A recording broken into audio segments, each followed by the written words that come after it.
sommes en direct de Tcharkiv en Ukraine avec Robert Ménard, le maire de Béziers. Bonjour Robert Ménard. Bonjour. Bonjour, merci d'être avec nous. Vous avez donc décidé de vous rendre à Tcharkiv. C'est une ville jumelée depuis quelques mois lors d'un conseil municipal extraordinaire avec Béziers. Vous avez envoyé de l'aide humanitaire. Racontez-nous tout d'abord comment vous êtes parvenu à arriver à Tcharkiv, qui est dans l'ouest en fait de l'Ukraine. Oui, c'est dans le sud-ouest de l'Ukraine. C'est une petite ville de 30 000 habitants qui vivent beaucoup de l'industrie textile et de la fabrication de chocolat. Vous l'avez dit, on est jumelé avec Béziers. Ça veut dire quoi concrètement? Ça veut dire qu'aujourd'hui, je pense qu'on a déjà envoyé 6 semi-remorques, vous savez, de données diverses, de médicaments. On apporte encore un certain nombre de choses aujourd'hui. On a reçu plus de 250, exactement 256 réfugiés à Béziers qui viennent de Tcharkiv. Et puis, ça, c'est la solidarité, mais la solidarité à distance. Ils ont besoin aussi de solidarité effective. Et je vois comment le maire qui est venu nous chercher à la frontière pour passer la frontière était heureux de nous rencontrer. Vous savez, ils ont besoin qu'on leur dise qu'on les aide, qu'on les aime, qu'on est avec eux et que tout ça est terrible. Il y a encore quelques jours, il y a des bombardements ici, à côté de Tcharkiv. Vous savez, sur la voie ferrée qui permet d'amener jusqu'au garnison militaire le matériel militaire qui vient de l'Occident. Oui, alors c'est ça, mais comment vous y êtes parvenu, vous, en voiture normalement, ou alors pour franchir la frontière, c'est un peu compliqué? Il y a des contrôles un peu partout ou pas? Mais en voiture jusqu'à la frontière à pied, vous pouvez pas la passer en voiture, ou sinon vous mettez des heures et des heures, tout est bloqué, on l'a passé à pied. Vous savez, comme toutes les frontières, moi je vais passer ma vie à faire ça avec Reporters sans frontières, c'est-à-dire avec toutes les organisations humanitaires, l'UNHCR, c'est-à-dire les Nations Unies qui accueillent les réfugiés, les contrôles de part et d'autre, mais honnêtement ça n'a pas été trop compliqué. Pourquoi? Parce que les Ukrainiens, ils sont contents de vous voir arriver. Vous rentrez pas dans un pays ennemi, entre guillemets, vous rentrez dans un pays qui a envie d'aide humanitaire. Non, il pose pas de problème. Et comme je vous le disais, le maire de Tcharkiv est venu lui-même nous chercher pour être sûr que tout ça se passe bien. Oui, alors ça c'est dans le sud-ouest de l'Ukraine, donc il n'y a plus de combat autour de vous, Robert Ménard, il n'y a plus de troupes russes ou pas? Ici, il n'y a pas eu de troupes russes. Il y a eu des bombardements à Lviv, la grande ville à côté. Mais vous savez, officiellement, parce que c'était des équipements militaires. Mais vous savez, quand on bombarde les équipements militaires, vous pouvez les rater et taper à côté. La guerre ici, ça se traduit comment? Par des checkpoints à l'entrée de toutes les villes, par un couvre-feu qui existe ici à partir de 10h du soir, c'est-à-dire vous ne pouvez pas sortir.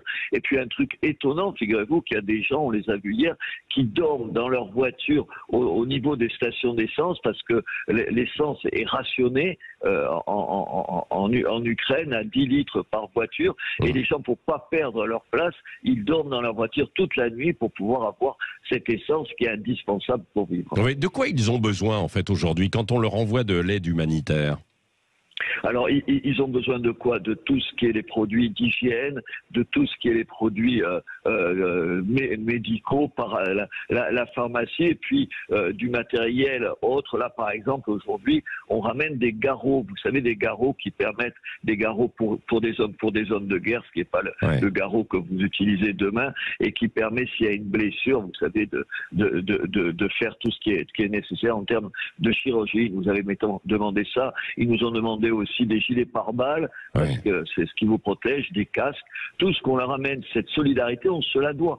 Honnêtement, c'est pas des mots. Ils ont le sentiment, et pas que le sentiment, la certitude, et ils ont raison. Au fond, ils sont une barrière entre l'ogre russe, entre M. Poutine et l'Europe. Ils sont une barrière qui défend nos libertés. Des fois, on se gargarise de mots, mais là, réellement, ils sont ceux qui nous défendent, nous.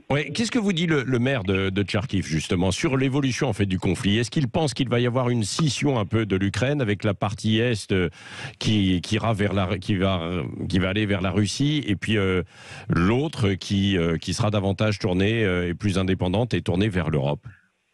Oui, il a peur que ce soit l'est de l'Ukraine, mais aussi, vous savez, le sud avec Odessa, avec la Crimée qui est déjà occupée russe de fait, la Transnistrie, vous savez, en Moldavie, c'est-à-dire tout le sud de l'Ukraine qui pourrait être de fait une zone russe. Et puis on a parlé beaucoup avec lui de Mariupol, vous savez, Mariupol avec les hommes, les 2000 soldats et civils qui sont coincés dans les souterrains à Mariupol, qui sont devenus, comment vous dire, les héros de tout ce peuple.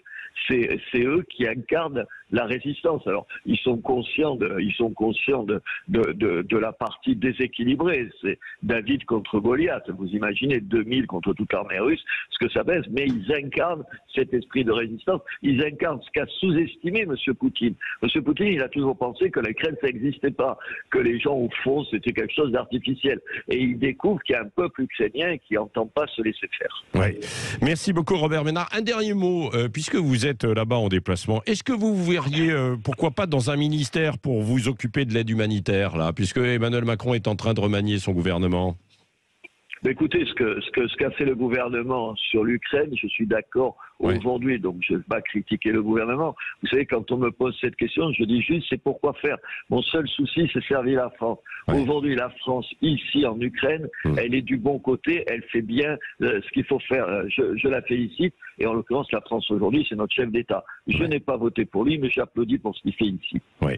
Merci beaucoup, Robert Ménard, d'avoir été en direct avec nous de Tchorkiv, cette ville jumelée avec Béziers, ville dans le sud-ouest. Vous rentrez, j'imagine, dans quelques jours, 2-3 jours. Ben voilà, voilà, on va rentrer dès qu'on peut. Merci beaucoup d'avoir été avec nous en direct ce matin sur Sud Radio.